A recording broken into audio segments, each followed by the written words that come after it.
Still she had come down the road towards the big white church, alone, just herself, an old forgetful woman, nearly blind with age.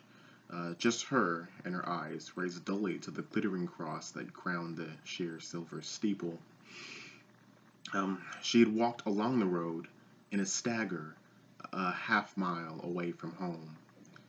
Perspiration, cold and clammy, stood on her brow, along the creases by her thin-waisted nose.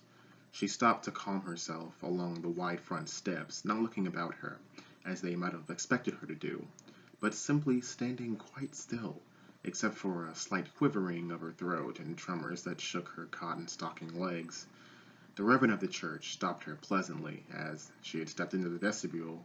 Did he say, as they thought he did, kindly, "Auntie, you know this is not your church," as if one could choose the wrong one. But no one remembers, for they never spoke of it afterwards. She brushed past him anyway, as if she had brushed past him all her life. Except this time she was in a hurry. Inside the church, she sat in the very first bench from the back, gazing with concentration at the stained glass window over her head. It was cold, even inside the church, and she was shivering. Everybody could see. They would stare at her as they came in, and they sat down at the front.